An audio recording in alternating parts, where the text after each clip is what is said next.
اور ڈاکٹر ذاکر صاحب کا جو درد دل ہے وہ دیکھنے کو ملا، امت مسلمہ کا غم. انہوں نے بتایا کہ اس وقت مسلمانوں پہ سب سے زیادہ ظلم چین کے صوبے سنگیان میں ہو رہا ہے،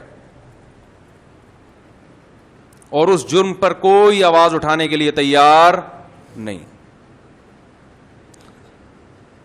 کشمیر میں بھی ہو رہا ہے، فلسطین میں بھی ہو رہا ہے. انہوں نے کہا فلسطین میں کم از کم مجاہد لڑتا ہے، شہید ہو جاتا ہے، لیکن چین کے صوبے میں جو ظلم ہو رہا ہے، زبردستی شراب پلوائی جاتی ہے، زبردستی روزے توڑوائے جاتے ہیں، مسلمان لڑکیوں کی زبردستی چائنیز سے شادی کروائی جاتی ہے غیر مسلموں سے،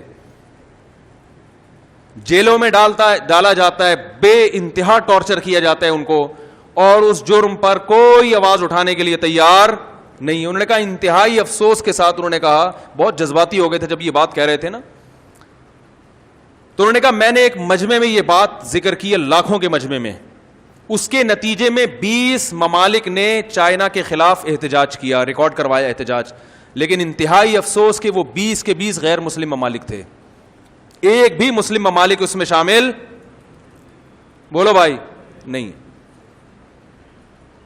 اور اس سے بھی زیادہ افسوس کہ نہ صرف یہ کہ کسی مسلم کنٹری نے چائنا کے ظلم کے خلاف آواز نہیں اٹھائی، بلکہ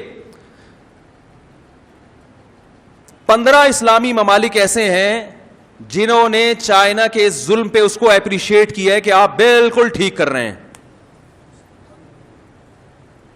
کچھ ممالک ایسے ہیں جنہوں نے خاموشی اختیار کر لی کہ چائنا سپر پاور ہے، ہم اس سے اختلاف نہیں برداشت نہیں کر سکتے. انہوں نے کہا یہ بھی غنیمت ہے کہ خاموش رہ لیے، لیکن چائنا کی حمایت کرنا کہ آپ جو کچھ کر رہے ہو ٹھیک کرو، کتنے اسلامی ممالک؟ 15. تو یہ بہت افسوس کی بات ہے. آپ اس سے اسلامی ممالک کے سربراہان کا اندازہ لگا لیں کہ یہ مسلم امت کے ساتھ اس میں بڑے بڑے اسلامی ممالک ہیں، میں نام نہیں لوں گا، انہوں نے بھی نام لینے سے منع کیا تو میں بھی نام نہیں لوں گا آپ کے سامنے. تو 15 اسلامی ممالک ہیں جنہوں نے چائنا کے ظلم میں اس کی حمایت کی.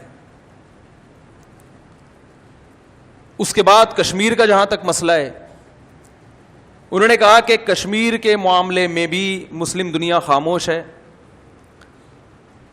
لیکن انتہائی افسوس ان علماء پر جنہوں نے کشمیر کے معاملے میں عالم ہوتے ہوئے انڈیا کی اور مودی کی حمایت کی ہے. ان کا نام بھی لیا انہوں نے، ساری دنیا جانتی ہے کون ہے وہ. انہوں نے کہا کہ آپ ظلم پر خاموشی اختیار کر لیں کہ آپ کو خطرہ ہے ظالم سے، اس کی پھر بھی کوئی لاجک بنتی ہے، ایمان کا ادنا حصہ ہے، لیکن ظالم کی حمایت شروع کر دیں تو کتنا بڑا جرم ہے. تو ایک بہت اہم پیغام ہے ان کا امت مسلمہ کے نام کہ بھائی کشمیر میں جو کچھ ہو رہا ہے اس پر بھی بھرپور طریقے سے آواز اٹھانے کی ضرورت، اور اس سے بھی زیادہ چائنا جو کچھ کر رہا ہے مسلمانوں کے خلاف، اس سے بھی زیادہ آواز اٹھانے کی ضرورت. اور اپنے مسلم حکمرانوں کی ہدایت کے لیے بھی دعا کریں، اللہ تعالیٰ ان کو ہدایت دے. اگر ہدایت کے قابل نہیں ہے تو اللہ ان مسلم حکمرانوں سے ہمیں نجات دے. تو ایک بہت اہم پیغام ہے جو میں نے کہا کہ میں انشاءاللہ شیئر کروں گا کہ اس وقت سب سے زیادہ ظلم چائنا میں ہو رہا ہے. تبلیغی جماعت والے بھی ملے جو چائنا سے ہو کر آئے تھے ملیشیا میں، انہوں نے بھی بتایا کہ بہت حالات خراب ہیں چین میں. جماعتیں چھپ کے کہیں رہتی ہیں، لیکن چائنا کے مسلمان بھی ماشاءاللہ ایسا وہ جماعتوں کا چھپ چھپ کے اکرام کرتے ہیں. انہوں نے کہا اگر یہ چائنا سے ہو کے آئے ہیں، ذرا ان کی زبان سے آپ سنیں. السلام علیکم. چائنا کا شینجان کا صوبہ ہے، ہم جاتے ہیں یو میں تو راستے میں ایک دن کا قیام کرتے ہیں، تو اس سے تقریباً شینجان میں 2 گنا بڑی مسجد ہے، اس سے تقریباً 2 گنا بڑی مسجد ہے چائنا میں. تو ہم مغرب کی نماز پڑھ رہے تھے تو جب گئے تو مسجد کو بڑا تالا لگا ہوا تھا. وہاں کے مقامی سے پوچھا تو کہا اس پر پابندی ہے، پہلے اذان ہوتا تھا پوری شینجان کے صوبے کو یہ آواز سنائی دیتی تھی. تو پھر ہم ٹیکسی میں بیٹھ گئے, میں سورہ یاسین کی تلاوت کر رہا تھا, تو ٹیکسی والا مجھے کہہ رہا ہے کہ چپ ہو جاؤ, آپ تلاوت نہ کرو. میں نے کہا کیوں, وہ بھی مسلمان تھا. کہا یہاں پابندی ہے. تو جب میں نے پوچھا تو انہوں نے کہا کہ اگر ہمارے گھر میں جانماز ہے تو اس پہ بھی قید, ماشاء اللہ دیکھتے ہیں وہ دیواروں پہ جو لگا ہوتا ہے اس پر بھی 6 مہینے قید ہے. ہمارے جو مرد ہے ان کو جیلوں میں ڈالا ہوا ہے, اور عورتوں کے ساتھ پتہ نہیں کیا کیا ظلم کرتے ہیں. تو بہت مسلمانوں پہ شنجان, بالخصوص شنجان صوبے میں, انہوں نے شنجان کا صوبہ چھوڑا ہوا ہے, وہ مسلم نام ہی نہیں بتاتے. ہم ان سے ویچیٹ لے لیتے تو کہتے کہ آپ نے ہمیں سلام نہیں کرنا, کیونکہ اگر آپ نے سلام کیے تو وہ ریکارڈ ہوتا ہے, پھر ہمیں اٹھاتے ہیں, ہمارے ساتھ ظلم کرتے ہیں. تو بہت برا حال ہے, اور بہت زیادہ مسلمان وہاں پہ نمازیں نہیں پڑھتے. پھر ہمارا ایک پٹھان تھا, ہم اس کے ہاں چلے گئے, ہوٹل میں اوپر نماز پڑھی.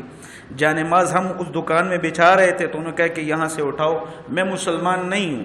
پھر ہمیں نے اس دوست نے بتایا کہ یہ مسلمان عورت ہے, اور یہاں کے ظلم کی وجہ سے یہ بھی آپ کو کہہ رہے ہیں کہ میں مسلمان نہیں ہوں. تو آپ سب سے درخواست ہے کہ ان کے لیے بھی دعا کریں, اور حضرت سے بھی درخواست ہے. اچھا, ایک اچھی بات ہے کہ صرف ایک کنٹری ہے جس نے آواز اٹھائی, یہ ایک اچھی بات الحمدللہ. صرف ایک ترکی ہے جس نے ابھی آواز اٹھائی ہے. تو ایک اللہ تعالیٰ نے چونکہ دین کو محفوظ رکھنا ہے, اس وقت طیب اردوغان کا جو کردار ہے ترکی میں, بلکہ عالم اسلام کے لیے, اس اقدام کو ڈاکٹر صاحب نے بھی سراہا ہے, ہمیں بھی سراہنا چاہیے, علماء بھی ساتھ ہیں, اور ہماری گورنمنٹ کو ترکی سے سیکھنا چاہیے بہت کچھ. ایک ہمارے سامنے جو بہترین مثال ہے نا اس وقت, وہ ترکی کی مثال ہے, تو ہمیں ترکی سے سیکھنا چاہیے.